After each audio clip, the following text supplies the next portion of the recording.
बुद्ध म्हणतात तुमच्या डोक्यावर एक विषारी साप थांबलेला आहे आणि तुम्ही झोपेत आहात. काळ थांबलेला आहे, मार थांबलेला आहे, विषारी नाग थांबला आहे. स्वागत आहे आपल्या सर्वांचं. हे बुद्धा टीचिंग चॅनल आहे. यावर बुद्ध आणि त्यांच्या संपूर्ण शिकवणीवर आणि शिक्षेवरती धम्मचर्चा होते. आपण सर्वजण बुद्धा टीचिंग चॅनलचा लाभ घ्यावा.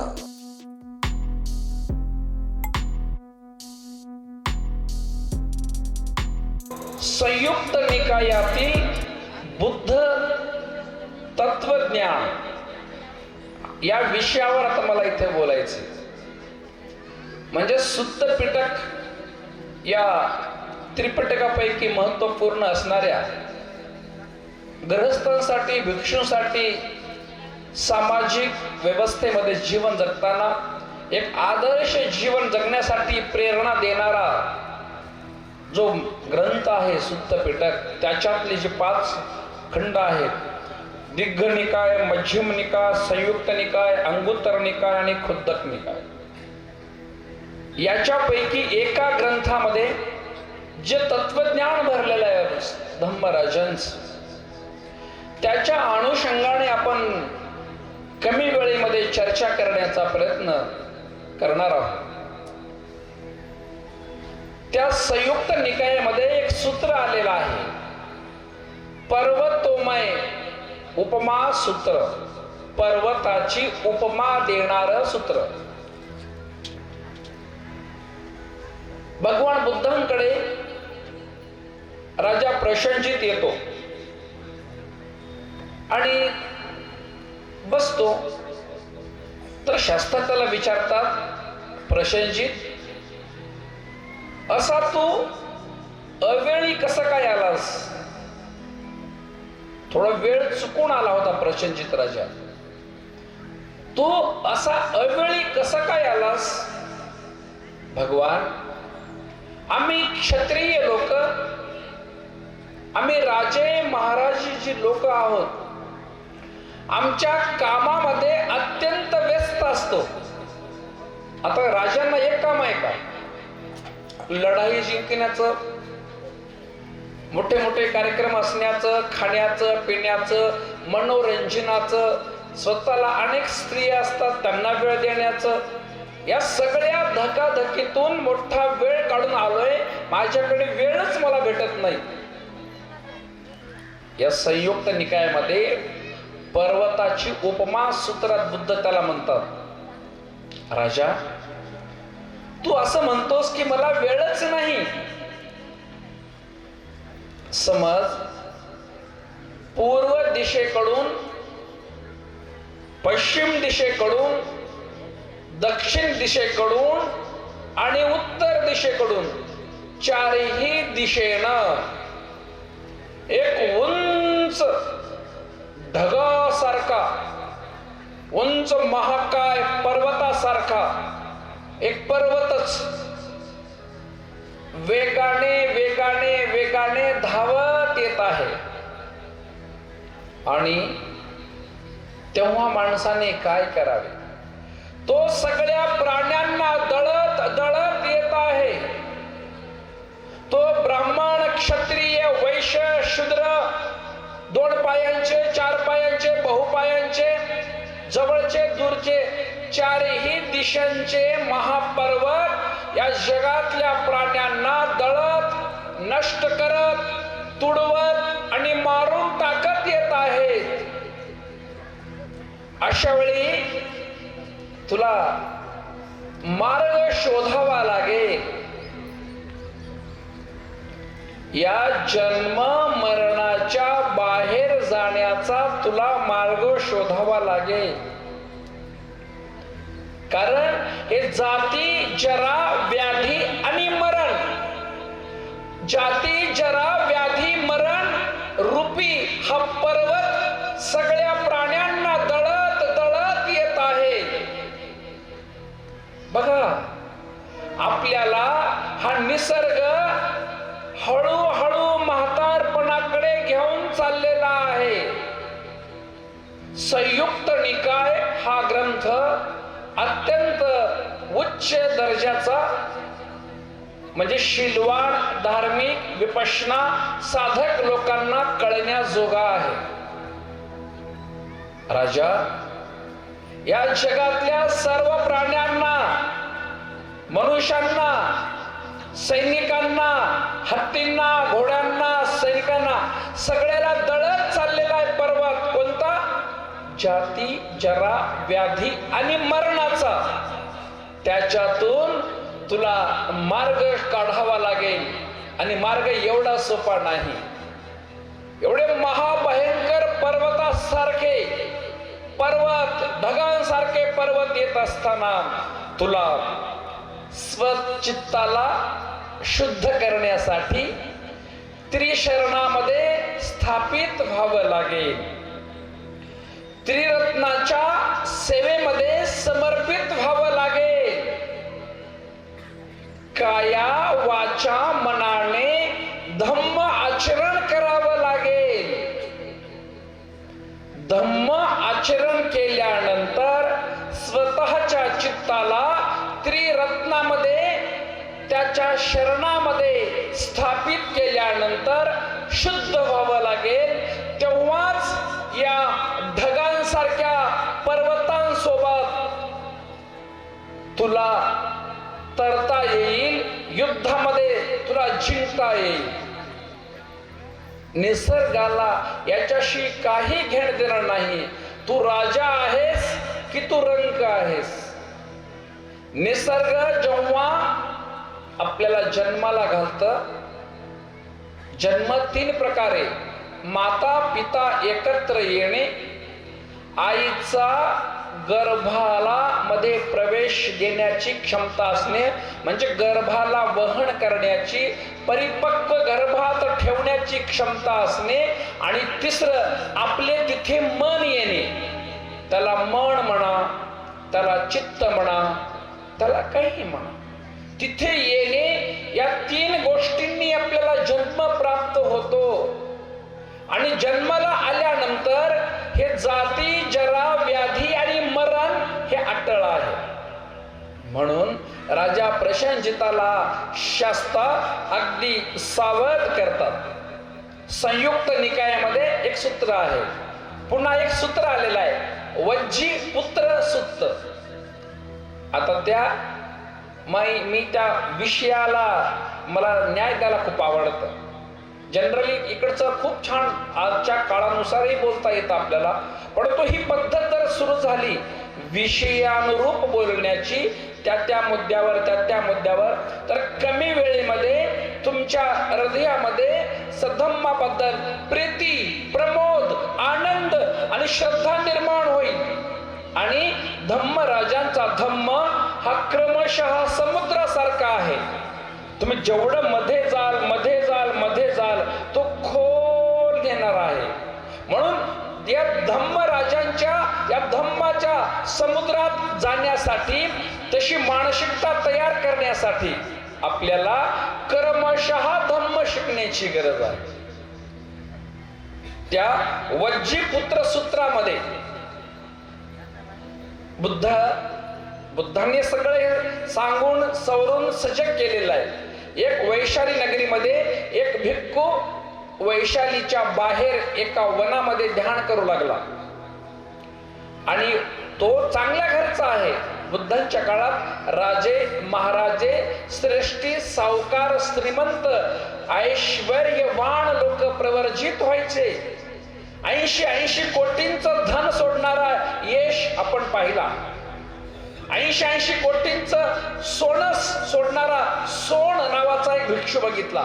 तो तर एवढा नाजूक आहे, सोण नावाचा भिक्षू. त्याच्या पायावर असे केस आले होते.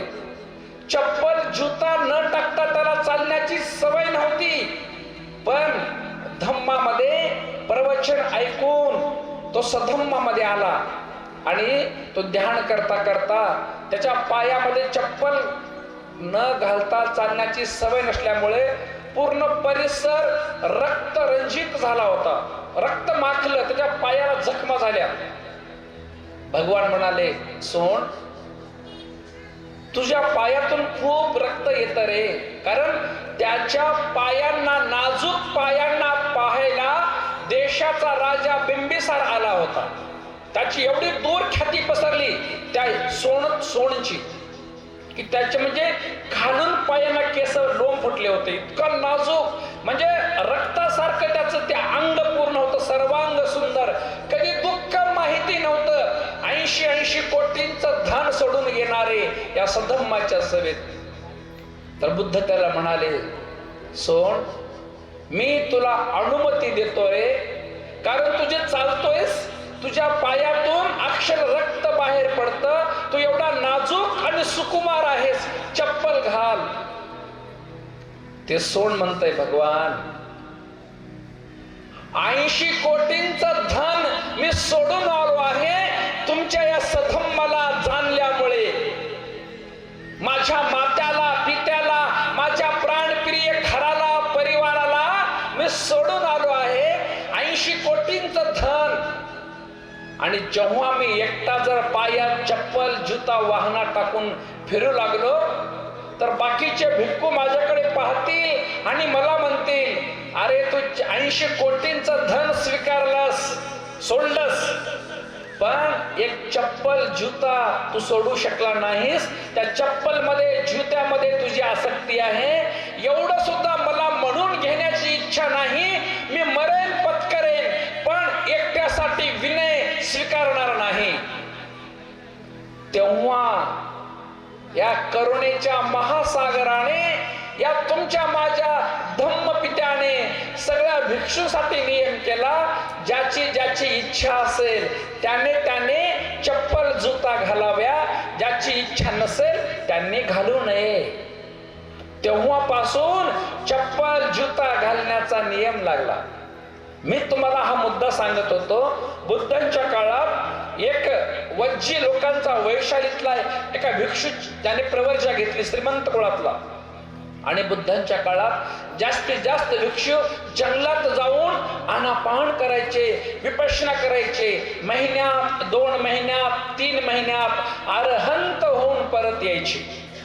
आता हा ध्यानाला बसला. त्यावेळी वैशाली नगरीमध्ये मोठा उत्सव होता.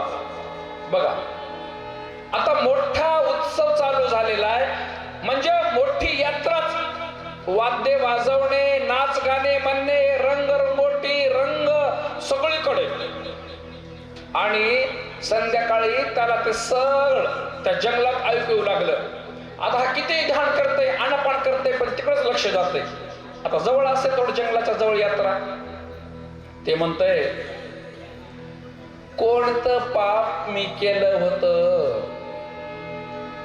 सगळं परिवार सोडलो आणि या जंगलात येऊन बसलो, जसा की एखाद्या झाड तोडलेला बुंधा, झाडाचं बूड कसं बसतं एका जागी शांत, तसा ध्यान करत बसलो. मला सगळी यात्रा दिसते, जत्रा दिसते, मौज दिसते, मला ध्यानात मन लागत नाही. काय करेल बिचार, आरण झालं नव्हतं. त्याच्या ज्याने पूर्व भवामध्ये पुण्यकर्म, सत्कर्म केलेले असतात, त्यांच्या सोबत सम्यक दृश्य, अदृश्य देवता असतात. एक त्याला आवाज ऐकू लागला त्या जंगलामध्ये, अरे वेड्या, तू अभागा नाहीस, या विश्वातला अतिशय पुण्यवान आहेस. ज्याप्रमाणे साधारण लोक, प्रवर्जित झालेल्या, अभ्यास करणाऱ्या, शील पालन करणाऱ्या संतांची, अरहंताची, ज्येष्ठशीलवान भिक्षू संघाची ईर्ष्या करतात की यांचं किती जीवन चांगलं आहे. जे कामभोगामध्ये मलिन झालेले आहात, राग द्वेषात लिप्त झालेले लोक संत पुरुषाची ईर्ष्या करतात. त्यांच्या विवेकासाठी, त्यांच्या एकांतासाठी, त्यांच्या शीलासाठी. अगदी या प्रकारे जसे नारकीय जीव, दुर्गतीला गेलेले जीव सगळ लोकांची, स्वर्ग लोकातल्या लोकांची, दिव्य गतीला गेलेल्या लोकांची ईर्ष्या करतात, तसे तुझी जंगलात जरी असशील तरी काम भोगाचा अंत नाही.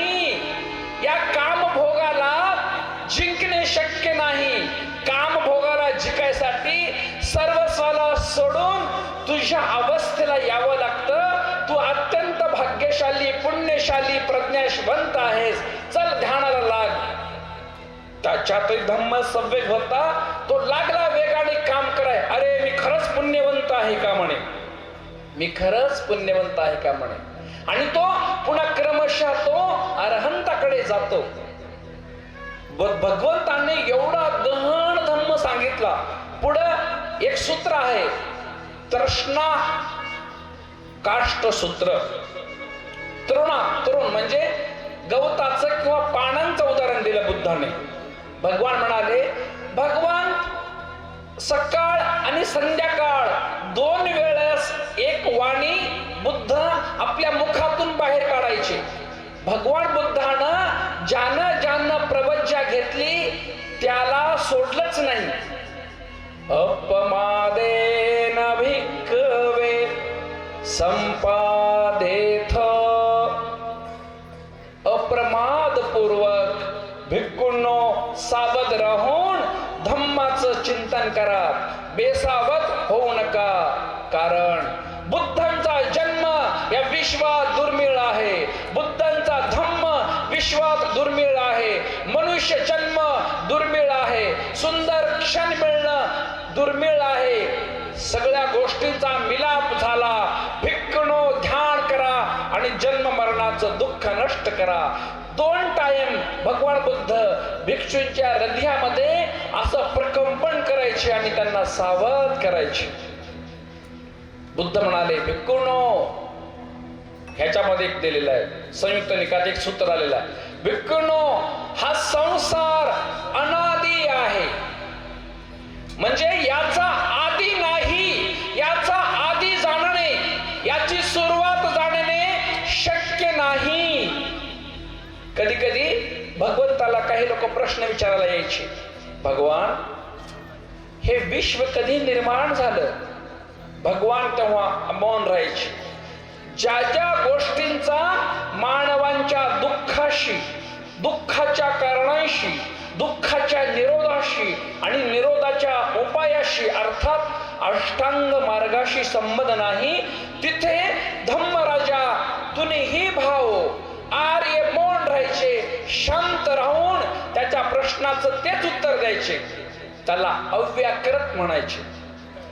ज्या गोष्टींचा मार्ग सुटत नाही त्या गोष्टीवर कधी भगवंताने कुणाशी झगडा केला नाही, कुणाशी वाद केला नाही, कुणाशी विवाद केला नाही.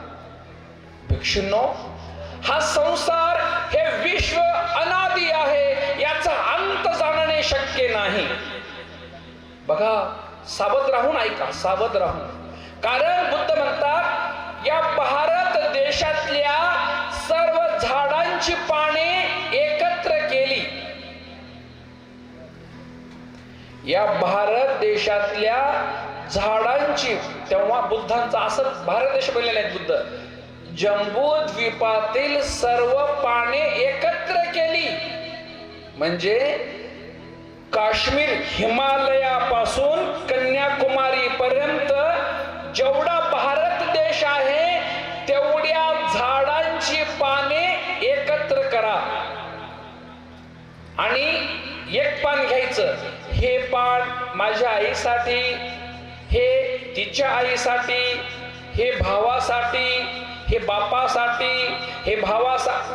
बुद्ध म्हणाले, या जम्बू द्वीपातील झाडांची पाने संपून जातील, पण आपल्या नातेवाईकाची गणना संपणे नाही, कारण संसार अनादी आहे. साधुकार समजते ना? आता हृदयात कोरायचे. ज्या परिषदेमध्ये धम्मवाणी प्रदर्शित केली जात नाही ती धम्म परिषद नसते. ज्या परिषदेमध्ये तुमच्या हृदयाला प्रकंपन तयार होईल असं बोलणं नसतं ती परिषद नसते. तुम्हाला जन्म मरण्याच्या बाहेर पडण्याचा बोध निर्माण होणे आणि तो तुमच्या हृदयात प्रकंपित करणे, त्याला धम्म संवेग असं म्हटलेलं आहे. धम्म संवेग तुमच्या अंतःकरणात निर्माण झाला, एकाच्या झाला तरीही ही धम्म परिषद सफल झाली, यशस्वी झाली म्हणावं लागेल. आता या जम्बूद्वीपातील झाडाची पानं एकत्र करून एक वेळ हे सगळी झाडाची पानं संपतील. आता मला सांगा, पूर्ण शहराच्या, आपण गावातल्या म्हणतो, पूर्ण शहरातल्या गावातल्या झाडाची पानं गोळा केली, त्या कमी निघतील का? शेतीत म्हणत नाही, पूर्ण शहराच्या, फक्त शहरामधली किती दिवस लागेल एवढंच मोजायला? आणि तालुका आणि जिल्हा आणि राज्य आणि पुन्हा जम्बूद्वीप, किती, जिथे बुद्ध विषयो अचिंत्यो. बुद्ध म्हणतात एके ठिकाणी, हातात वनातला एक मूठ पाला, वाळलेल्या पाला आपल्या हातात घेतला भगवंताने आणि म्हणाले, भिक्खूंनो, या वनात जास्त पानं आहेत का माझ्या हातात जास्त पानं आहेत? भगवान, तुमच्या हातातली पानं वनाच्या तुलनेत कोणत्याच आयामात बसत नाहीत, कोणत्याच तुलनेत बसत नाहीत. लाखामध्ये करोडो, कारण अत्यल्प आहेत. भगवान म्हणाले, भिक्खूंनो, जो कोणी विश्वात सम्यक संबुद्ध बनतो त्याला ब्रह्मांडाचं अथांग ज्ञान असतं. म्हणून जन्मते वेळेस बुद्धाने 3 शब्द वापरले होते, अग्गोहमस्मि लोकस्य, जेठोहमस्मि लोकस्य, सेठोहमस्मि लोकस्य. महामायेच्या गर्भातून बाहेर आल्याबरोबर 7 पावलं चालता चालता हे 3 शब्द उच्चारले, मी विश्वात ज्येष्ठ आहे, मी विश्वात श्रेष्ठ आहे.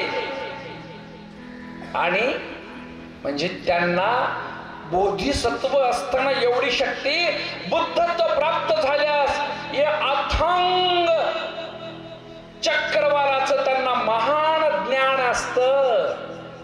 त्यांना खूप मोठं ज्ञान असतं भगवंताला. आता आपला हा सौरमंडल आहे ना, चक्रवाल, हा 31 लोकाचा एक चक्रवाल, 4 अपाय भूमी, 5वा मनुष्य, 6 देवता गती स्वर्ग सुख, पुढं 16 ब्रह्मलोक, जे विपश्यनेने पहिल्या ध्यानापासून 4थ्या पर्यंत जाऊ शकतो माणूस तिथे जन्माला, आणि 4 अरूप लोक. या 31 ब्रह्मांड, या 31 लोकाचा एक चक्रवाल. आता या 31 लोकाचा एक चक्रवाल, तर एकच पृथ्वी, एकच चंद्र आणि एक सूर्य या एक चक्रवालासाठी आहे. आता तुम्हाला सूर्य पाहिला, सूर्य, आता इथून काय कल्पना आहे, त्या सूर्यापुढं एक धुळीचा कण आहे पृथ्वी. सूर्यापुढं समजा या पृथ्वी एवढा जर सूर्य म्हटलं, लय मोठा आहे, असल्या हजारो लाखो पृथ्व्या त्या सूर्यामध्ये बसतात, लाखो करोडो पृथ्व्या. सगळ्या सौरमंडळातला सगळ्यात मोठा ग्रह सूर्य, त्याच्या पुढं ही पृथ्वी धुळीचा कणा इतकी आहे, इतकं मान्य करू. आता मला सांगा, या पृथ्वी तलावर धुळी इतकी पृथ्वी, त्या धुळी इतक्या पृथ्वीवर हा भारत देश, या भारत देशामध्ये हा महाराष्ट्र, या महाराष्ट्रात हा परभणी जिल्हा, या परभणी जिल्ह्यात पूर्णा तालुका, आणि पूर्णा तालुक्यात आपण बसलेले पेंडॉल मध्ये, आणि पेंडॉल मध्ये आपण कुठे बसलो आता याचा विचार करा. धम्मराजाला 10,000 चक्रवालापर्यंत त्यांचा आवाज जायचा, 10,000 चक्रवालापर्यंत. हाच बुद्ध काय म्हणतात, लई चिंतन करावं लागतं या गोष्टीवर. लेकरं आणले, फुटाणे खाले, जत्रा केली, गेलो. बुद्ध म्हणतात, डोक्यावर आग लागली असताना, तुमच्या वस्त्रांना आग लागली असताना त्या आगीकडे उपेक्षा करा, जिथे 4 आर्य सत्यांची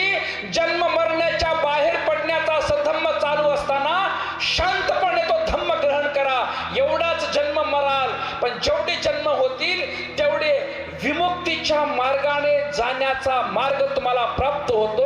म्हणून या इहलोकातल्या मृत्यूची काळजी करू नका, कारण हा एकच चक्रवाल एवढा मोठा आहे, एवढा मोठा आहे.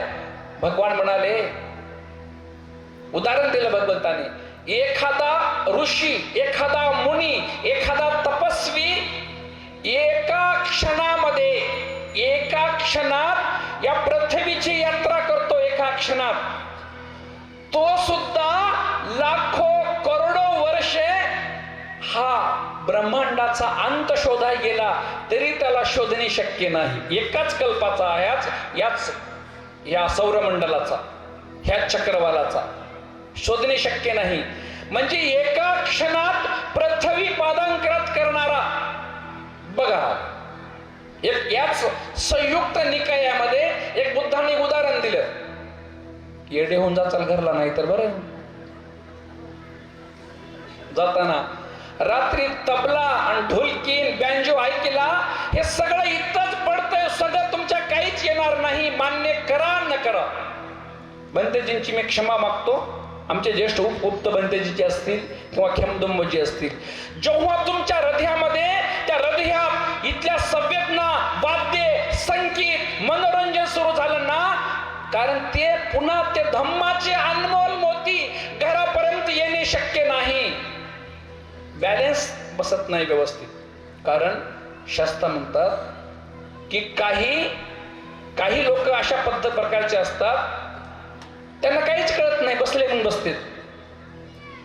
काही लोक अर्ध ऐकतात, ग्रहण करतात, उठल्याबरोबर मांडीवरची एखादी वस्तू खाली पडावी तसं ज्ञान सगळं त्याचं इथंच राहते.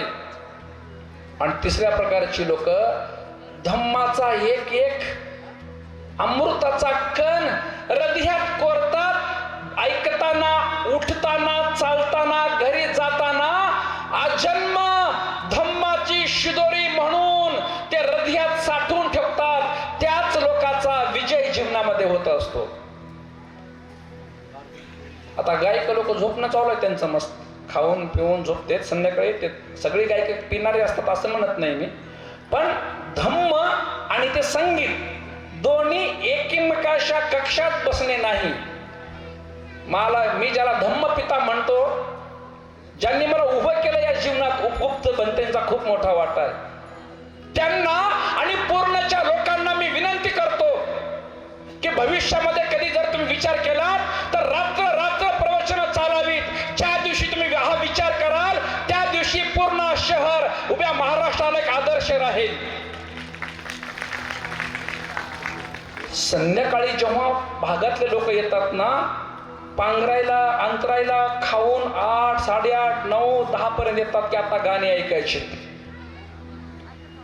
हा मार्ग बुद्ध म्हणतात, समुद्राचा एक किनारा, समुद्राचा दुसरा किनारा यांचा मिलन होणे शक्य नाही. एक मूर्खांचा अधर्म आणि संतांचा सधर्म, या दोन गोष्टींचा मिलाप होणे शक्य नाही.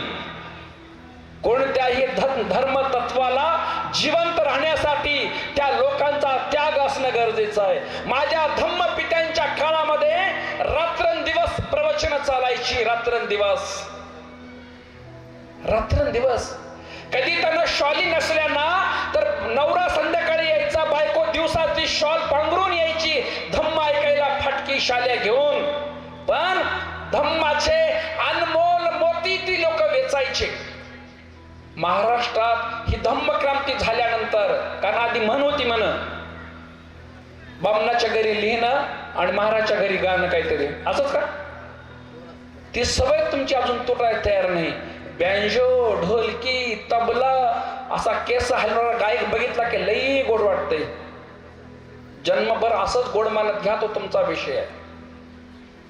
सधम्माला बुद्ध म्हणतात की एखादा धनुर्धारी असतो. धनुर्धारी म्हणजे बाण चालवण्यामध्ये पारंगत व्यक्ती असतो. नीट आहे का? मुद्द्याला भटकू देऊ नका, कुठेच बघू नका. असं समजा तुमच्या आता डोक्यावर आग लागलेली आहे पण मी शांत बसले, असंच म्हणा. आता बुद्धांच्या काळात एक पुनर्वसू पुनर्वसू नावाची बाई होती, समोर बसली होती, पुनर्वसू माता. त्या लोकांना देहभान विसरायचे. कुणी जर खोकललं ना बाजूची बाई, तर दुसरी बाई फक्त हात लावायची. हळू ग, माझे धम्मशास्त्र अमृताचा उपदेश करतायत, त्यांचा शब्द माझ्या कानावर पडणार नाही. हळूच. कोणी जांभळी द्यायचा नाही, कोणी खोकलायचा नाही, कोणी मोठ्याने आवाज करायचा नाही. ती धम्म परिषद असते. ती बाई समोर बसली आणि तिची 2 बाळं खेळत होते. आता ती बाळ आहेत ना, शेवटी तिचे प्राणप्रिय बाळ आहेत. आता ती बाळांना म्हणते, बाळांनो शांत बसा रे. माझे धम्म स्वामी, माझी धम्मशास्त्र, माझे परम धम्म पिता हा धम्माचा उपदेश करतायत. बाळांनो शांत बसा. एकदा म्हणते, 2दा म्हणते, 3दा म्हणते. ती बाई काय, ती मुलं ऐकत नाही, छोटी बाळ असतात. ती उठते आणि उठून त्या परिषदेमध्ये घोषणा करते शास्त्रासमोर, भगवान, काही लोकांना आपले नवरे प्रिय असतात, काही लोकांना आपले मुलं बाळ प्रिय असतात, पण भगवान मला या लेकरापेक्षाही आणि नवऱ्यापेक्षाही मला धम्म प्रिय आहे. मला कुणाची गरज नाही. नमो तस्स भगवतो अर्हतो सम्मा संबोधस्स. ते इतिहासाची पानं काढतो ना, ती पानं वाचताना दिवसभर माझी डोळे ओली होतात. माझ्या धम्मपित्याचा त्रिपिटकाचा इतिहास वाचताना मी लोकांना सांगावं म्हणून कधीच वाचत नाही. या धम्माच्या अमृतामध्ये, या महासागरात मी स्वतःला न्हावून घेतो. माझ्या धम्म राजाप्रती माझी श्रद्धा मी अथांग करतो. धम्म इतका गहन आहे, म्हणून तर भगवंतांनी सुरुवातीला धम्म ज्ञान सांगण्याचा प्रयत्न केला नाही. नको, हा धम्म गंभीर आहे. हा धम्म प्रज्ञेने जाणण्यायोग्य आहे. जगात अविद्येत ग्रस्त असणाऱ्या लोकांना माझा धम्म कळणार नाही.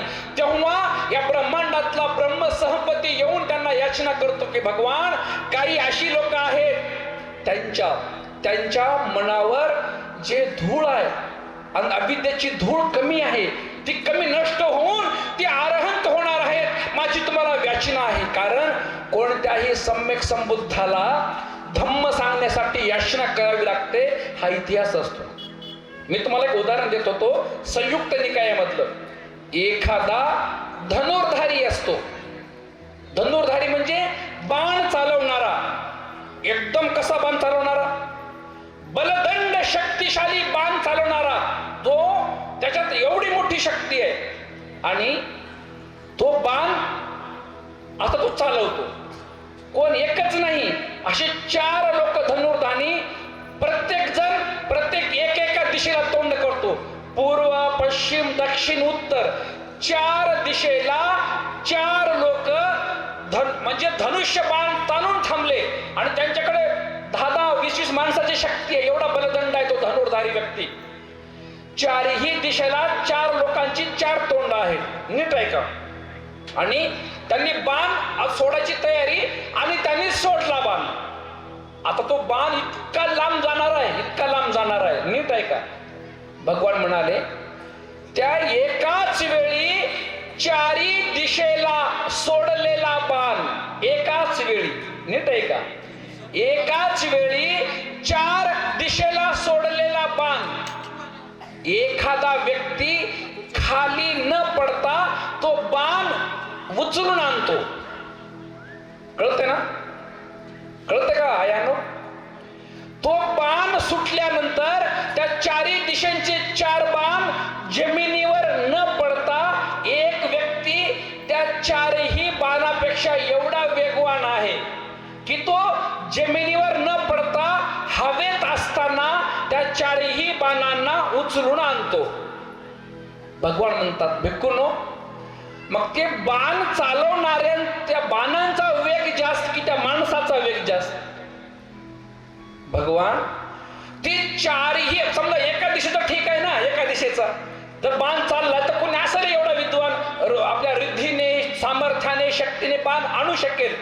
पण एका दिशेचा आणतोस, बाकीच्या 3 दिशांचं काय? तर त्या 3ही दिशांसोबत 4ही दिशेचा बाण एक माणूस खाली न पडता उचलून आणतो, त्या बाणापेक्षा जास्त वेगवान तो माणूस आहे. भगवान म्हणतात, भिक्खूंनो, त्या बाणापेक्षा त्या माणसांचा वेग जास्त आहे. भिक्खूंनो, नीट आहे का? म्हणजे धम्मराजानं अरहंत केलं हो. भगवंताच्या मुखमंडलाला बघताना, 32 लक्षणांना बघताना, त्यांचा कोकिळेपेक्षा सुमधुर आवाज ऐकता ऐकता, जसं की एखाद्या भांड्याला प्रकंपन करावं आणि छनछन आवाज यावा, तसं त्या काळातल्या लोकांचे, उपासकांचे, उपासिकांचे हृदय प्रकंपित व्हायचे. श्रोतापन्न, सकृदागामी, अनागामी आणि अरहंत ते लोक होऊन जायचे. कारण तेवढं त्यांच्यात 4 असंख्य 1,00,000 कल्पाचं त्यांच्याकडे बल असतं. त्यांची वाणी ही धम्माच्या तेजाने युक्त असते. मग बुद्ध म्हणतात, भिक्खूंनो, त्या 4 दिशेचे बाण आणणाऱ्यापेक्षा, माणसापेक्षा सूर्याचा, चंद्राचा वेग जास्त आहे. नीट आहे का? भिक्खूंनो, तो बाण आणणारा माणूस लई चपळ आणि धावणारा आहे, पण त्याच्या धावण्यापेक्षा चंद्राचा, सूर्याचा वेग जास्त आहे. त्या चंद्रा सूर्यापेक्षा हे जे देवता आहेत, हे चातुर महाराजी, तावंतीस, याम, परिनिम्मित वशवर्ती, त्याच्या पुढचे जे काही ब्रह्मलोकापर्यंत, यांचा वेग जास्त आहे. भिक्षुंनो, त्या देवतांच्या वेगापेक्षा तुमचं जीवनाचा वेग जास्त आहे. आता साधुकार द्या. तुमच्या जीवन जगण्याचा आणि मरणाकडे जाण्याचा लई मोठा वेग आहे.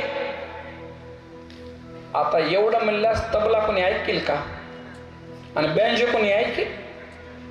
केलेला गाय कोणी ऐकेल का? बुद्ध म्हणतात, तुमच्या डोक्यावर एक विषारी साप थांबलेला आहे आणि तुम्ही झोपेत आहात. काळ थांबलेला आहे, मार थांबलेला आहे, विषारी नाग थांबला आहे. तेव्हा शहाण्या माणसाने काय करावे? धीर गंभीर स्वरूपामध्ये त्या काळापासून, नागापासून, मृत्यूपासून आपली सुटका घेणे त्याचं कर्तव्य आहे.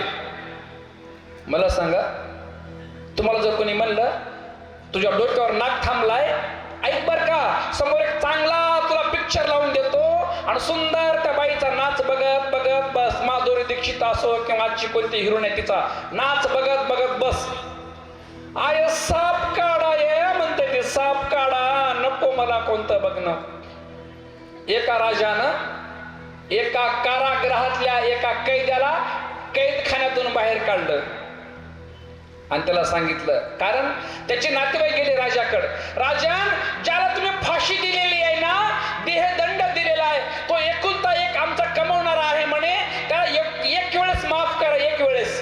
राजा दयाळू आहे, पण तो म्हणाला, मी जर माफ केलं तर प्रत्येक जण असा कर्म करेल, म्हणून न्याय व्यवस्था चांगली चालायसाठी सगळ्यांना एकच दंड. पण लई विनंती केल्यामुळं त्यांनी सांगितलं ह्याला बाहेर काढा. काढलं. राजानं त्या कैद्याला म्हणलं, तू ही यात्रा पार करून पलीकडे गेलास तरच तुझी शिक्षा माफ. आता यात्रेत राजानं त्याच्या हातात एक ग्लास दिला, ग्लास, आणि काठोकाठ तेलानं भरलेला ग्लास. आणि राजा म्हणला, इथे 10,000 ते 1,00,000 लोक त्या यात्रेत आलेत. बघ, ते यात्रा पार करून पलीकडे गेलास की शिक्षा माफ. आणि बाजूला त्या प्रदेशातली विश्वसुंदरी बाई उंच स्टेजवर सुंदर नृत्य करत आहे, नाच करत आहे, वाद्य वाजवत आणि गाणी म्हणत आहे. आणि त्या माणसाला हातात पेला, ग्लास दिला, त्याला जायचे.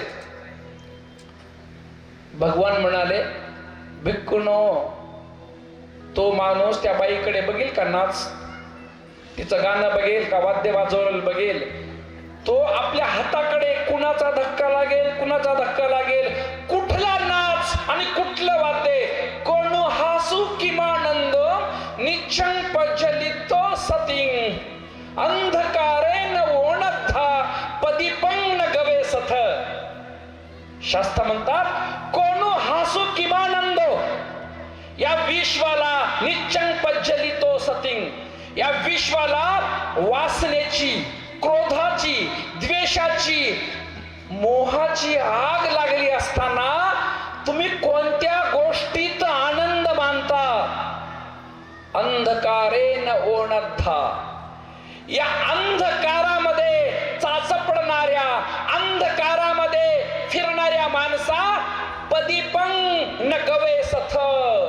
तू प्रज्ञेचा प्रदीप तू का शोधत नाहीस? धम्मराजाने प्रबुद्धवादी लोकांसाठी, प्रज्ञावंतांसाठी आदेश दिला. मग तुम्हाला जर म्हटलं एवढा इथं धम्माची तरंग आहेत बरं का, सकाळपासून 2-2 दिवस ही तपश्चर्या चालू आहे. म्हणजे धम्म बोध निर्माण करणे. एकाच्याही अंतकरणात बोध निर्माण झाला ना. अनाथ पंडिताने जे सोनं अंतरलं होतं ना, राजा म्हणला सोनं अंतरावं लागेल, सोनं.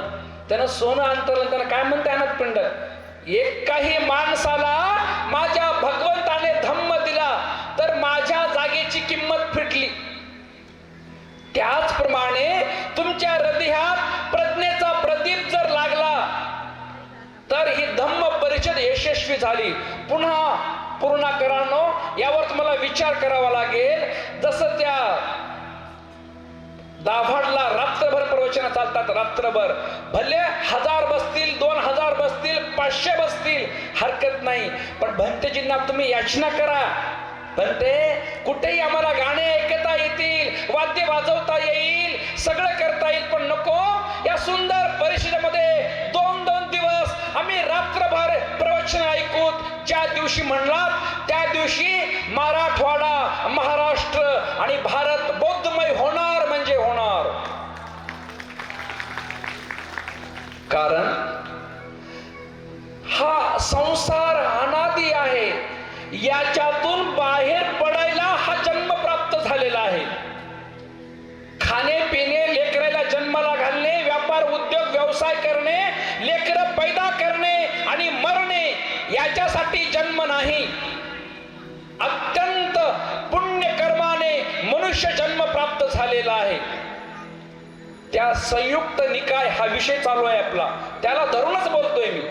त्या संयुक्त निकायामध्ये एक सूत्र दिलं भगवंताने, शक्तिशत सूत्र. काय? शक्तिशत. भगवान म्हणाले, भिक्खूंनो, एखाद्या माणसाला एखाद्या राजाने सजा दिली. कोणती? सकाळी छातीत 100 भाले, दुपारी छातीत 100 भाले आणि संध्याकाळी छातीत 100 भाले. नीट आहे का भिक्खूंनो? दररोज 300 भाल्यांचं दुःख सहन करून तो व्यक्ती 100 वर्षे मरणार नाही. किती वर्षे? 100 वर्षे. आणि त्याला जर कोणी म्हटलं की तुला 100 वर्षानंतर आर्य सत्याचा साक्षात्कार होणार आहे, धम्माचं ज्ञान होणार आहे, तुला बोधी ज्ञान प्राप्त होणार आहे, तर भगवान म्हणतात, शहाण्या माणसाने त्या 100 वर्षांच्या दररोजच्या 300 भाल्यांचं दुःख सहन करून त्या धम्म मार्गामध्ये स्थापित व्हावं आणि आनंद मानावा, प्रमोद मानावा, प्रीती मानावी. 100 वर्षाचे दररोजचे 300 भाले सहन करून मला धम्म मिळाला, ते दुःख मानू नये. आता तुम्हाला किती गोष्टी कळल्यात हेच मला कळणार झालंय. मलाच, मी सांगतोय काय आणि तुम्ही ऐकता काय. एका बाजूला डोक्यावरची आग, वस्त्रांची आग, त्याच्या पुढे बुद्ध म्हणतात छातीत. तुम्हाला जर कोणी म्हटलं आजपासून 100 वर्षाला तुला ज्ञान प्राप्त होणार आहे, ज्ञान प्राप्त म्हणजे तू तुझ्या हृदयात बुद्धांकुर जागृत होणार आहे, बुद्धांकुर. तर शहाण्या माणसानं 100 वर्षाचं दररोजचं 300 भाल्याचं दुःख सहन करावं. मग रात्री 12 नंतर तुम्हाला अडचण कोणती आहे प्रवचन ऐकायला इथं बसून? भाल्याचं दुःख लई का रात्रभर प्रवचन ऐकण्यास दुःख लई? तुम्हाला आहे कोणती अडचण तुम्हाला? पण दणदण ऐकावं लागते, बँजो ऐकावं लागते, तबला ऐकावं लागते, ते गुंग, ती नशा आहे, नशा. म्हणून ते शील दिलं भगवंताने. नच गीत वादित भिस्सुक दसना, नाच गाणे सेंट क्रीम कमीत कमी पौर्णिमेला, चतुर्दशीला आणि 2 अष्टम्यांना हे ग्रहण करा. अरहंत पदाकडे जाण्याचं ते पाऊल आहे. या संयुक्त निकायामध्ये एक सूत्र आलेलं आहे, सद्धम्माचा लोप सूत्र. नीट ऐका, रेकॉर्डिंग व्हायला मला लय आनंद वाटतंय कधी कधी. म्हणजे जर आता रेकॉर्डिंग समाप्त होत नाही, कधीही तुम्ही त्याला उघडून ऐकू शकता. सद्धम्माचा लोप सूत्र. महाकाश्यप नावाचे एक भंतेजी असतात, जे धम्मराजाचा 3रा बलशाली भिक्षू आहे. 1 नंबरचा सारीपुत्त, 2 महामोगलायन आणि 3रा महाकाश्यप. ते महाकाश्यप लय मोठा त्यांचा इतिहास आहे, त्याच्यात आता जाणार नाही. 80 कोटींचं धन सोडून, बायकोचं 80 कोटीचं धन सोडून दोघांनी संसार सोडून भिक्षू बनले. लग्नाच्या पहिल्या दिवशी त्या दोघांनी आपल्या दोघं झोपण्याच्या मध्ये अशा सुंदर फुलं टाकले, दोन्ही साईडला 2, आणि संकल्प केला, आपलं लग्न चुकीने झाले, आपल्याला एकत्र आणण्याचा प्रयत्न केला, आपल्याला जन्म मरणाचं दुःख नष्ट करण्यासाठी संसार त्यागायचा आहे, अरहंताचा मार्ग स्वीकारायचा आहे, आणि जोपर्यंत आपले आई वडील जिवंत आहेत तोपर्यंत आपल्याला ग्रह त्याग करता येणार नाही. मग पहिल्या रात्री त्यांनी संकल्प केला, ज्याच्या बाजूचे फुलं सुकतील त्याच्या हृदयात कामछंद निर्माण झाला असं समजा. ज्याच्या बाजूचे, तर कितीतरी वर्ष ग्रह त्याग करेपर्यंत ते फुलं सुकत नसतात.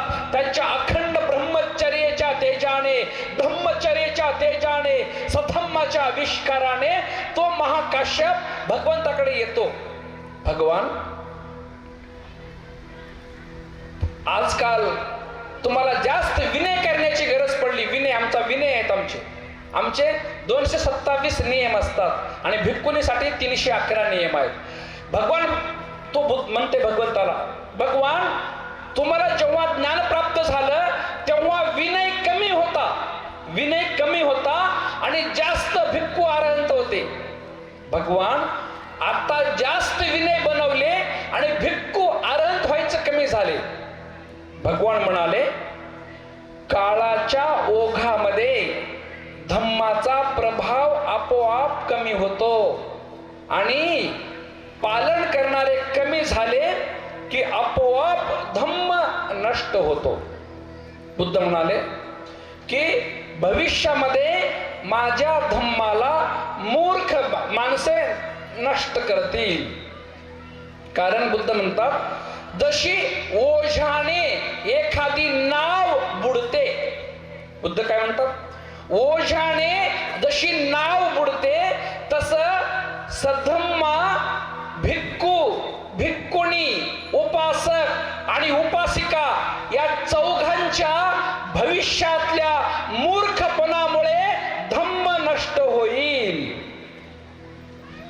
कारण जसं की बाजारामध्ये नकली सोनं जर आलं तर खऱ्या सोन्याचं महत्व थोडं कमी होतं, त्याप्रमाणे जर भिक्षू, भिक्षुणी, उपासक, उपासिका कर्तव्य दक्ष नसतील, धम्माला पुढे नेणारे नसतील. भगवंताने धम्म नष्ट होण्याचे 3 कारण तिथे सांगितले संयुक्त निकायामध्ये. बुद्ध म्हणाले, भिक्षू, भिक्षुणी, उपासक, उपासिका धम्माचा आदर करत नसतील, धम्माचा गौरव करत नसतील, धम्माचा सत्कार करत नसतील, धम्माच्या पथाने चालत नसतील, तर तो धम्म काळाच्या ओघात नष्ट होतो. तुम्ही जर धम्म परिषद आहे असं म्हणत असाल तर गाण्याचं खूळ आलं कुठून?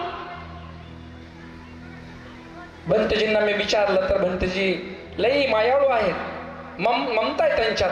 म्हणतात की जसं एखादं बाळ रडतं ना महावीर, त्या बाळाला थांबवायला आई चॉकलेट देते, एखादं गोड पदार्थ देते, बाळ शांत बसावा म्हणून.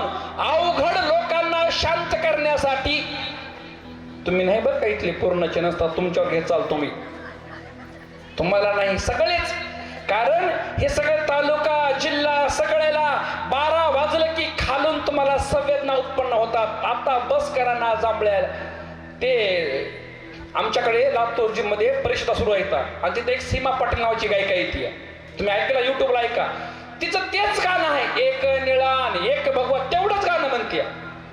तरी तेच गाणं आहे का डबल डबल डबल डबल. आता तुमचे भीमा कोरेगावचे गाणं ठरलेलं असतंय परिषदेत गाणं, जयंतीमध्ये तेच गाणं आहे तेच गाणं. गायक नवीन गाणं म्हणते का सांगा बरं. पण ते वारंवार. पण धम्म पंचशील म्हणलं की तेच तर पंचशील आहे म्हणतात. का बरं.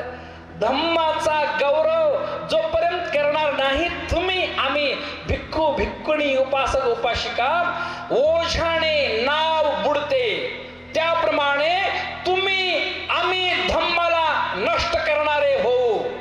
कारण अधम्माला धम्म म्हणाल तर रेवत बोधीजी म्हणाले आत्ताच बाबासाहेबांच्या त्या मूळ ग्रंथामध्ये पहिल्या पानावर बुद्धांचं चित्र, दुसऱ्या पानावर बाबासाहेबांनी एक वाक्य लिहिलं, म्हणाले जो समाज खऱ्याला खरे म्हणतो खऱ्यास खरे म्हणावे खोट्यास खोटे म्हणावे. आता रात्री म्हणा बरं, आज रात्री गाणे नाहीत म्हणा आणि बघा कसं होतंय ते. आणि शूटिंग करा, कोण कोण विरोध करताय ते. तुमचं सांगायचं काम आमचं ऐकायचं काम. हे काळाच्या ओघात ही परंपरा आपणच नष्ट करणार आहे भाऊ, नंबर 1. कारण जो भिक्खू भिक्खुणी उपासक उपासिका बुद्धांचा धम्माचा संघाचा आदर करणार नाहीत, गौरव करणार नाहीत, सत्कार करणार नाहीत, तो धम्म कालबाह्य होतो. 1. जी लोक धम्माला मानणारे असून शिलाचं पालन करणारे नसतील. ऐका, मला लई गावं फिरतो आम्ही, पण मला पूर्ण एवढं करमतं. कसंही असो, आमच्या उपगुप्त भंत्यांनी धम्मक्रांती केली, तुम्हाला आर्य महासंघ रत्नाचं दर्शन घडवलं, तुम्ही धार्मिक झालात, तुम्ही दयाळू झालात, प्रज्ञावंत झालात. इतकं मला 2 दिवस छान वाटतं इथं आल्यास. पण भविष्यात तुम्ही नोट करा, जेवढे तुम्ही पूर्णा नगरीचे लोक आहात, बहुतांश कोणत्याही धर्माची सगळे लोक त्या त्या धर्माचं तंतोतंत पालन करणारे नसतात. पण बहुआयामाने बहुअंशाने एक 60-70% महिलांनो तुम्ही 2 दिवस कंटिन्यू पौर्णिमे म्हणजे धम्म परिषदेच्या पहिल्या दिवशी आणि दुसऱ्या दिवशी अष्टशिलाचं पालन करण्याचा संकल्प करा. अष्टशिलाचं. या दिवशी मी साध्वी, मी संन्यासिनी, मी भिक्षुणी आहे, प्राणी हिंसा करत नाही, चोरी करत नाही, नवरा बायको आम्ही ब्रह्मचर्याचं पालन करू, खोटं बोलत नाही, चाडी चुगली निंदा व्यर्थ करत नाही, दारू मादक पदार्थ घेत नाही, दुपारी 12 नंतर जेवत नाही, नाच गाणे संट किम लावत नाही, उंच गादीवर झोपणार नाही. माझ्या हृदयातल्या या आभा मंडाने, माझ्या हृदयातल्या तेजाने माझी पूर्ण नगरी शुद्ध व्हावी. इथला हिंदू बांधव, मुस्लिम बांधव, सगळ्या जातीच्या धर्माच्या बांधवांना आमच्या अंतःकरणातली आम्ही शक्ती देत आहोत धम्माच्या पालनाने. हा संकल्प तुम्ही बहुतांश लोकांनी केला पाहिजे. आणि जर अष्टशील घेतला तर पुन्हा गाणे ऐकण्याची गरज पडत नाही. धम्मामध्ये रात्रंदिवस देहभान विसरून धम्म ऐकायला शिका. नंबर 2, ज्या ज्या धम्माची लोक त्या धम्माच्या शिलाचं पालन करत नसतील तो धम्म नष्ट होतो. आणि 3रं आहे, ज्या ज्या धर्माची लोक त्या त्या सधम्मावून चालताना बुद्ध म्हणतात मनाला शुद्ध करण्याचा प्रयत्न करत नसतील. बघा, मनाला शुद्ध करण्यासाठी मनाला हलकं फुलकं करावं लागतं. हलकं फुलकं. घरून इथं बसल्यास सकाळ उजडेपर्यंत माझ्या आसनावरून मी उठणार नाही. या धम्माच्या सत्य वचनाने माझे मंगल व्हावे. रात्रभर आनापान करत बसा, रात्रभर श्वास. आता तुमच्या पूर्णातल्या काही बघा, आता यायची तयारी आहे चालू संध्याकाळचे गाणे ऐकायला. आता संध्याकाळी 9ला 10ला सुंदर मेकअप करा, ड्रेस पांढरे शुभ्र कपडे घाला, चला या प्रचंड गर्दी. ही धम्माच्या उन्नतीसाठी ही शक्ती तुम्हाला मला वापरावी लागेल. बघा, बुद्धांच्या काळात मी तिथे म्हणालो, दाभटला उदाहरण दिलं होतं. एक छत्रपाणी नावाचा उपासक समोर बसला होता. छत्रपाणी आणि बाजूला राजा प्रसेनजित बसला होता. बुद्धांचे प्रवचन चालू, रात्रभर प्रवचन चालायची, रात्रभर. राजे महाराजे माता विशाखा अनाथ पिंडक, अरे प्रवचनात त्यांना दिवस की रात्र कळायचं नाही. श्रावस्ती नगरीमध्ये 7 कोटी लोक राहत होते. 7 कोटी. 7 कोटी पैकी 5 कोटी लोक बुद्ध धम्म संघाला मानणारे होते. त्या 5 कोटी लोकांकडे एकच काम, कारण श्रावस्ती सप्प अत्थी साबत्ती श्रावस्ती सगळ्या गोष्टींची पूर्तता करणार ते शहर होतं. आज मुंबईची लोकसंख्या 2 ते 2.5 कोटी आहे. असल्या मुंबईत 3 मुंबई घालाव्या लागतील एवढं मोठं श्रावस्ती होतं. त्या काळामध्ये जिथे बुद्ध जन्माला येतात तिथे सर्व गोष्टी बहुतांश रूपाने लोकांना मुबलक प्रमाणात मिळतात. हा नियम असतो. जास्त खायला प्यायला कष्ट करायची गरज नसते. आज तुमच्या माझ्या बोधिसत्व बाबासाहेबांच्या धम्मक्रांतीने स्वातंत्र्य समता बंधुत्व न्याय दिल्यामुळे प्रत्येकाला घर, प्रत्येकाला दार, प्रत्येकाला अन्न मिळत आहे. जो समाज गावकुसा बाहेर राहणारा, पाण्यासाठी ओंजळ देणारा, घराघरामध्ये आज तुम्हाला मोटर, पाणी, पंप सगळं काय येतंय, हा बोधिसत्वांचा काळ आणि बुद्धांच्या काळामध्ये खायला प्यायला पुष्कळ प्रमाणात मिळत असतं. म्हणून त्या काळातल्या लोकांकडे एकच काम, जेतवनात जाणे, दान पुण्य कर्म करणे, संघदान करणे आणि प्रवचन ऐकणे, 2च काम त्यांच्याकडे. 5 कोटी लोकांकडे कसले किती लोक असते. तो छत्रपती समोर बसला आणि छत्रपती समोर बसून छत्रपती राजाने त्याच्याकडे बघितलंच नाही. राजानं बघितलं, वाईट तोंड केलं. मलाही हा प्रणाम करत नाही म्हणे. दुसऱ्या दिवशी त्याला बोलवून घेतलं आपल्या घरी. का रे छत्रपाणी, का रे मला काल वंदन केलं नाहीस?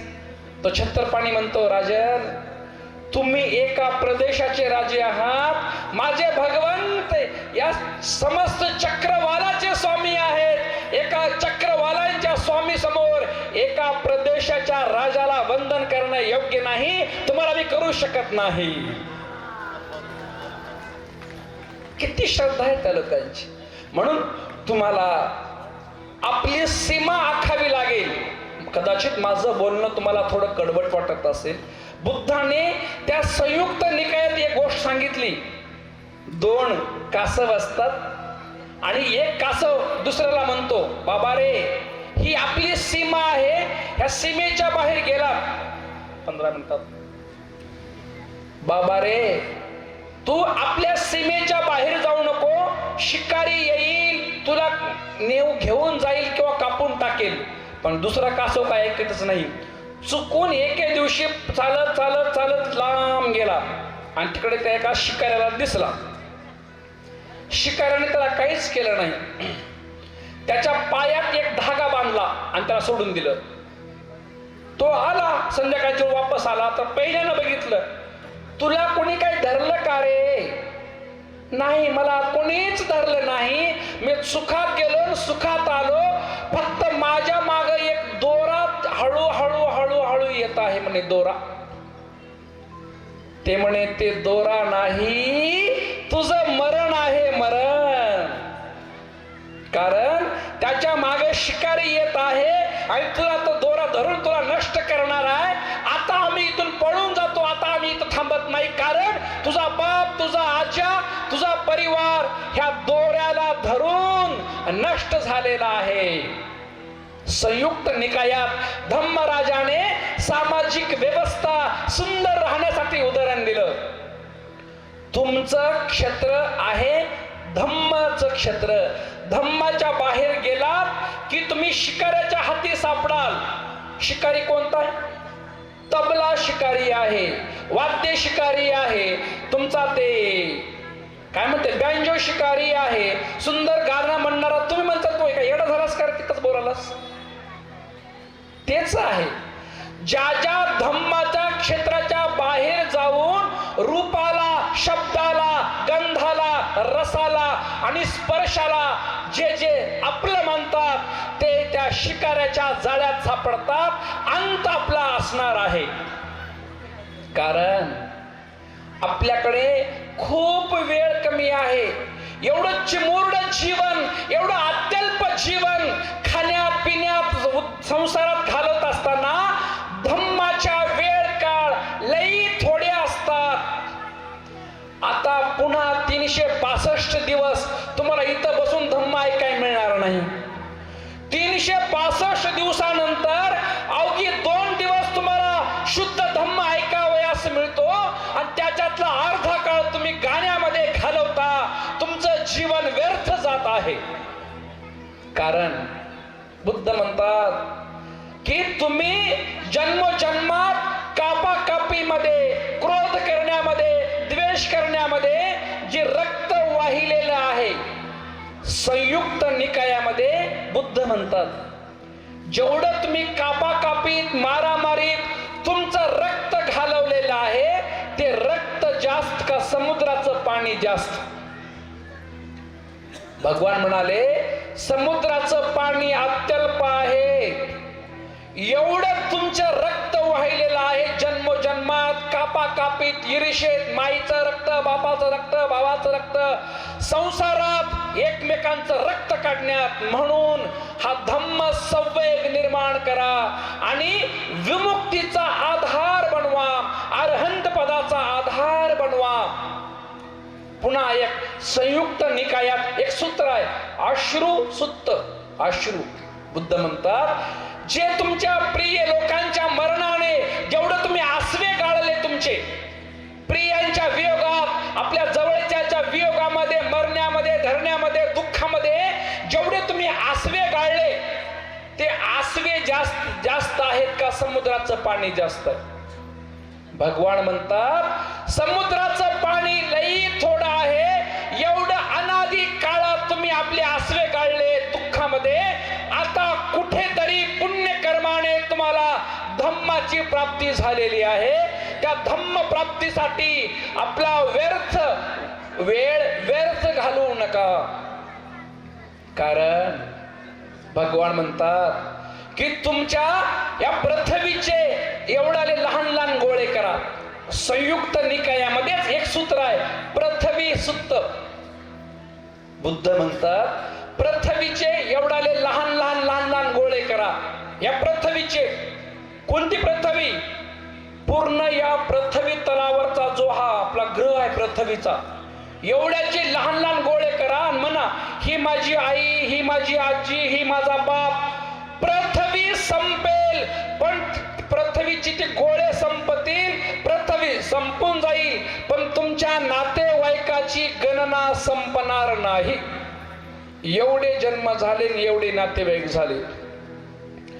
भगवान बुद्धाने कधीच कुणाला हसवलं नाही. सातत्याने त्यांच्या हृदयात प्रकंपन तयार केलं. हे दुःख आहे, हे दुःखाचं कारण आहे, हा दुःख नष्ट करण्याचा मार्ग आहे आणि मार्गाचा हा उपाय आहे, अष्टांगिको मग्गो. मग एवढं चिंतन करताना नाचणे, गाणे, मौज करणे, मजा करणे याला तुमच्याकडे वेळ नाही. म्हणून तुमची अंतःकरणं शुद्ध करायला शिका, तुमची अंतःकरणं नम्र करायला शिका. म्हणून बुद्ध म्हणतात तुमच्या अंतःकरणात मैत्री निर्माण करा. बघा या संयुक्त निकायात एक मैत्री भावना सूत्र दिलेलं आहे.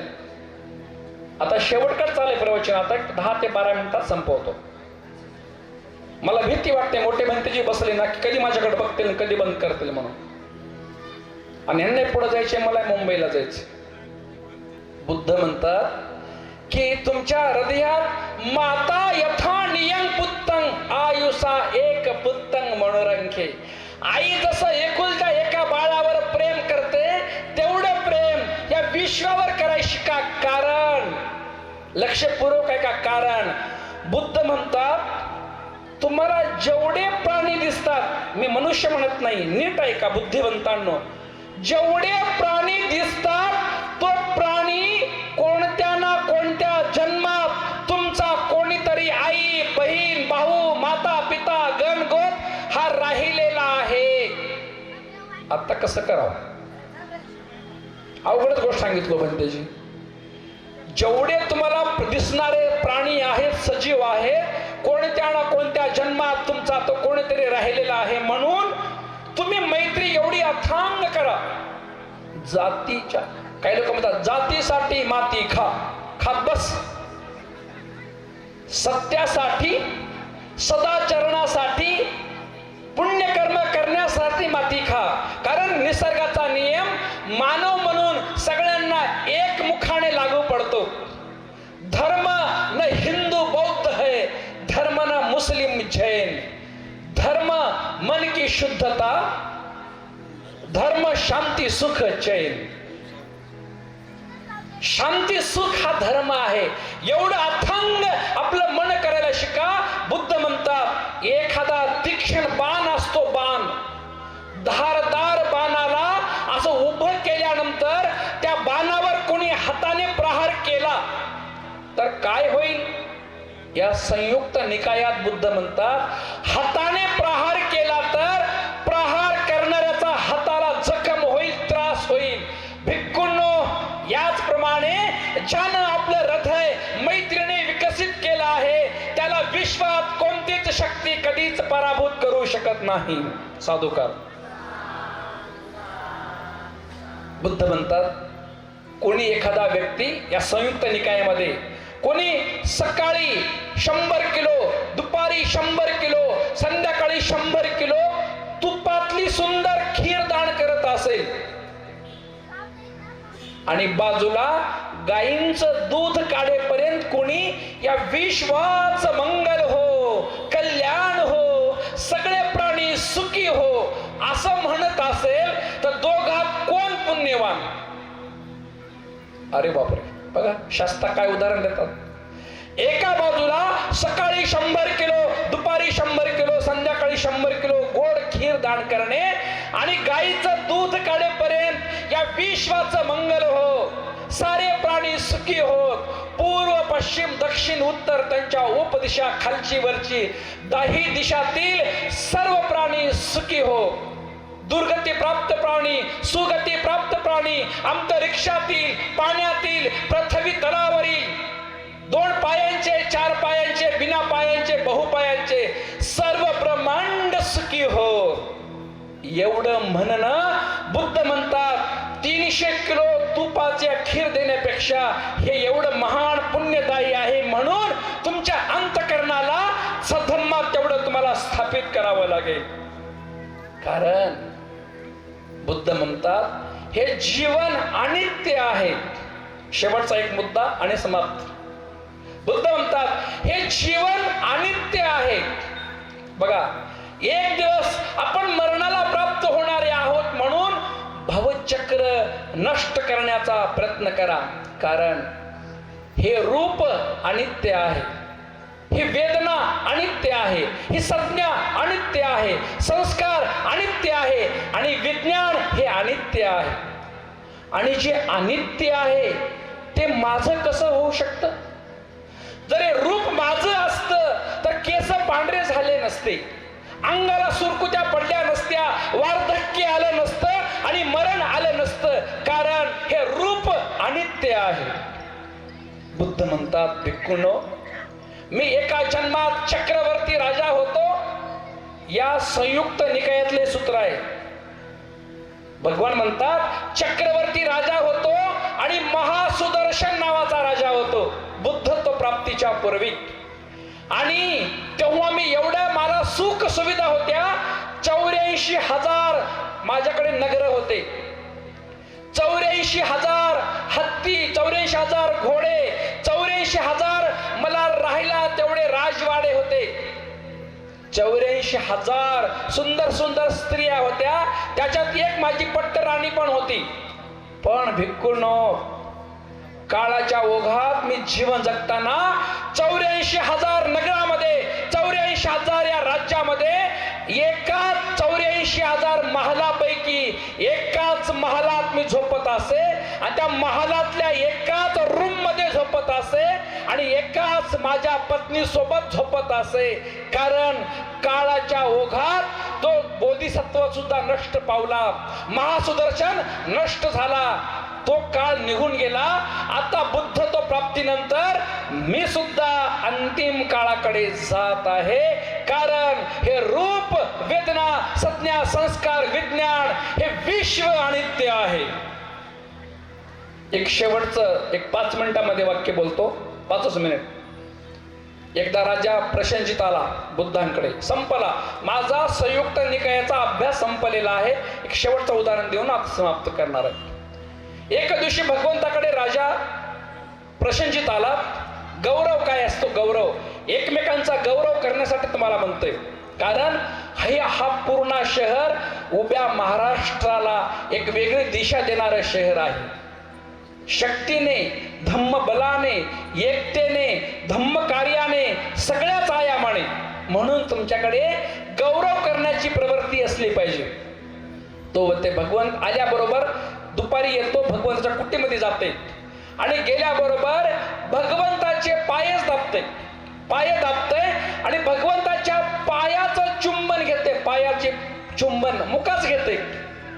काय रे प्रसेनजित, आज असा आलास आणि असा ऐवेळी येऊन तू भगवान, तुमच्याबद्दल माझ्या हृदयात एवढा गौरव आहे, एवढा आदर्श गौरव का बरं आहे? कारण भगवान, मी या कौशल नगरीचा राजा आहे. मी सगळ्या धर्माच्या लोकांना पाहतो आणि तुमच्या भिक्खूंना सुद्धा पाहतो. तुमचे भिक्खू ध्यान मग्न असतात. त्यांच्या चेहऱ्यावर एक धम्माचं तेज असतं. श्रद्धापन्न, सकृदागामी, अनागामी, अर्हंत असतात. काही संन्याशाला बघतो, कोणी दाढी वाढवलंय, कोणी काळलं झाले, कोणी क्रूश झाले, कोणी कृपण झाले. त्यांच्याकडे एवढे तेज नाही. भगवान, तुमच्या भिक्खू संघाकडे एवढे तेज आहे, ते मला गौरवित करत असतं. भगवान, तुमचा संघ एवढा विनीत आहे. हजारो लाखो भिक्षू एकत्र आले ना तरी खोकलण्याचा आवाज करत नाहीत. भगवान, तो संघ एवढा पवित्र वाटतो आणि त्याचे तुम्ही मुख्य आधार आहात. म्हणून तुमचा मी धम्माचा आणि संघाचा, या 3 रत्नांचा सातत्याने गौरव करतो. कारण भगवान, माझ्या नगरात मी राजगादीवर बसलो असताना कधी कधी माझे सेनापती, माझे सगळे सैनिक मोठ्यानं बोलतात. मला त्यांना सांगावं लागतं की शांत बसा, शांत बसा, तरी ऐकत नाहीत. तुमच्या भिक्खूंना जंगलामध्ये, कुटीमध्ये, गुहेमध्ये बसताना आर्य मौन राहून ध्यान करतात. मला रोमांच उत्पन्न होतो बुद्धाबद्दल, धम्माबद्दल आणि संघाबद्दल. तू पुन्हा म्हणतो, भगवान, माझे 2 सेनापती आहेत आणि ते सेनापती एके दिवशी माझ्यासोबत गप्पा मारले आणि गप्पा मारून ज्या दिशेला भगवान बुद्ध आहेत त्या दिशेकडे आपलं डोकं केलं आणि माझ्याकडे पाय करून झोपले. भगवान, मी त्यांचा अन्नदाता आहे. महिन्याला त्यांना पगार देतो. पगार देऊन ते माझं खाऊन माझ्याकडे पाय टाकून तुमच्याकडे डोकं ठेवून झोपतात. एवढी श्रद्धा सुद्धा लोक करतात. या श्रद्धा भावाने मी विनम्र झालो, गौरव झालो. तुमच्या पायांचं मी चुंबन करत आहे भगवान. आणि पुन्हा म्हणते, भगवान, मी तुमचा मान सन्मान का करतो? आपण क्षत्रिय आहात, मी पण क्षत्रिय आहे, म्हणून तुमचा गौरव करतो. भगवान, तुम्ही 80 वर्षाचे झालात, मी पण 80 वर्षाचा झालो, म्हणून भगवंताचा धम्म, बुद्ध संघ श्रेष्ठ आहे. तेवढा गौरव आपल्या स्वतःसाठी करा. जीवनाच्या संध्याकाळी सुखाने मरण्यासाठी ध्यान, चिंतन, विपश्यना करा. तुम्हाला सांगून मरता आलं पाहिजे. धम्म चिंतन करता करता मरता आलं पाहिजे. या सत्यवचनाने तुम्हा सर्वांचं मंगल हो, तुम्हा सर्वांचं कल्याण हो. बुद्ध धम्म संघाच्या तेजाने हे पूर्ण नगर शुद्ध व्हावे. इथला हिंदू बांधव, इथला मुस्लिम बांधव, इथला बौद्ध बांधव, सगळ्या जातीचे, धर्माचे बांधव गुण्या गोविंदाने नांदूया, प्रेमाने नांदूया, मैत्रिणी नांदूया. कधी चुका झाल्या, कधी चुकलो तर 2 पावलं मागे या आणि माफी मागायला शिका. जो समाज 2 पावलं मागे येतो तो 4 पावलं पुढे जात असतो. या सत्यवचनाने भवतु सब्ब मंगलं, भवतु सब्ब मंगलं, भवतु सब्ब मंगलं. साधु